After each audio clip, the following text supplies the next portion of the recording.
Hi!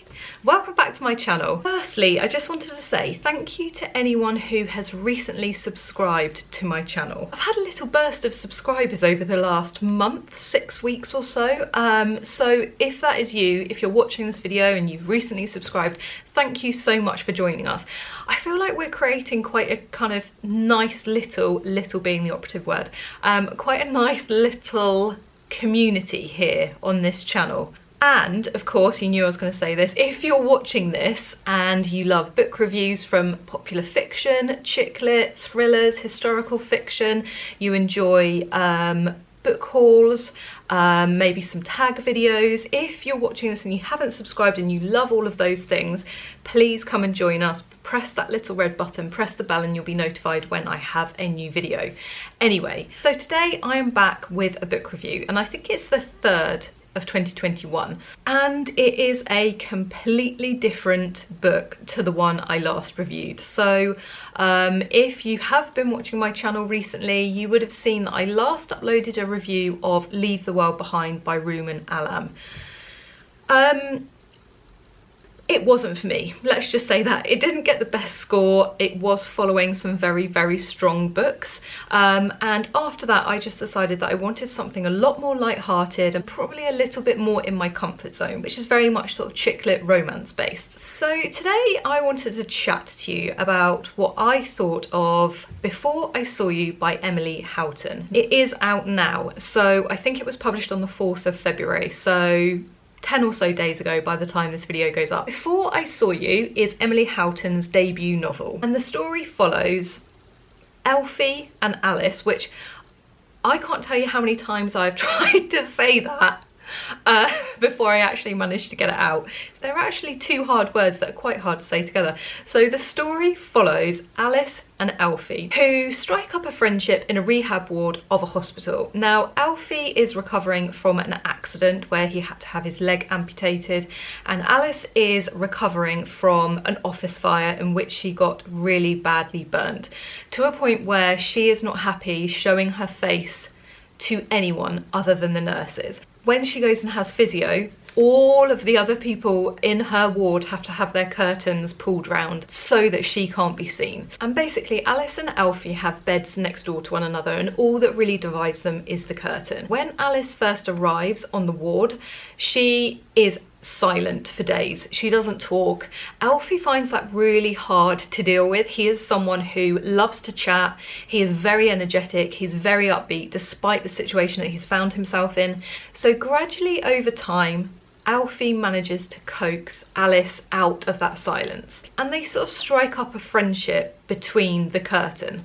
Their relationship grows, and they become really close. The story is always sort of posing the question of whether you can fall in love with someone without actually having seen them. The story itself is told from alternating views, so you get one chapter of Alice, one chapter of Elfie, and it's really nice because it sort of gives you a very rounded view of the entire story, but also their own points of view, which at times differ a lot. But I would say it's not the most fast-paced book.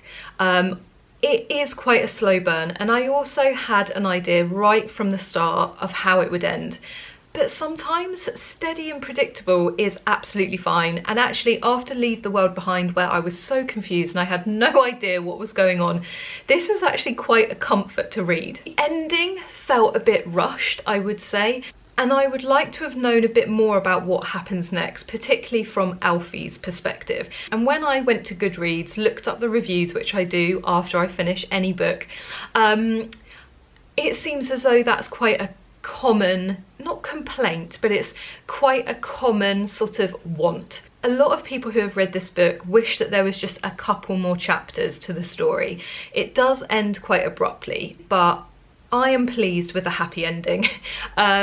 Easily pleased. You know how much I appreciate a happy ending. I think as well, if you enjoy a lot of romance in your romance books, this one might not necessarily be for you. It's more of a love story, and it's more around sort of the connection between Elfie and Alice and how that grows over time, but there is very little actual romance in the book. I must admit, it's probably not my favourite setting for a book in a hospital, and I was actually trying to think, I don't think I've read any books based in a hospital, but I'm someone who won't even watch hospital dramas. I don't like A&E, 999, any of that kind of stuff. I tend to stay away from it. It just worries me too much.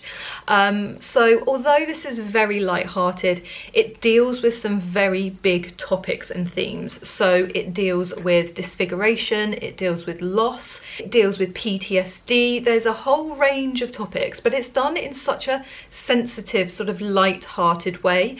But I think overall, the fact that it was based in a hospital for 90% of the time, I think it's only in sort of the last 10% that we move somewhere else. That for me didn't make me feel entirely comfortable. Overall, I liked it, but I didn't love it. I think, like I said, mainly because of the hospital setting for 90% of the book, and also the ending, again, as I said, felt quite abrupt and sudden, and I would have liked a little bit more after that. But I enjoyed it. I liked it. It was definitely a relief based on the last book that I read. And also, I appreciate the happy ending. So overall, I am going to give Before I Saw You by Emily Houghton 3.5 stars out of 5. Next up, I am reading, oh, and I didn't bring it in with me. Next up, I'll put a photo in here. I'm sure you've seen the cover of this book so many times over the last year. So next up, I am reading The Vanishing Half by Britt Bennett. Expectations for this are high. Like I said, so many people were talking about it last year. I think it probably appeared on at least 75% of the booktubers that I watch. I think it appeared on at least 75% of their top books of 2020. So I'm going into this thinking this is going to be amazing. And we know how that sometimes works out for me. It's also in Obama's top 2020 books, by the way. Just thought I would throw that in there. So yeah, I have high expectations for that book. If you would like to see what I think of that book, and you haven't already, please press subscribe, come and join us. I'm thinking that that review may be up next week. So yeah, keep your eyes peeled for that one. Let's hope that I'm not gonna have a Sally Rooney moment on that. Thank you so much for watching. I hope you enjoyed this video. If you did, please give it the thumbs up. As always, it really helps for me to understand what you're enjoying, what you would like more of. And if you have read Before I Saw You by Emily Houghton, which actually I haven't heard many people that have read it. I know, like I said, it's very new, so there might not be many people, but if you have, I would love to know what you think of it in the comments, and we can have a little chat about it. But yeah, thank you so much for watching, and I hope to see you again back here next week, where I think I will probably have the book review of The Vanishing Half for you. Take care, have a good week.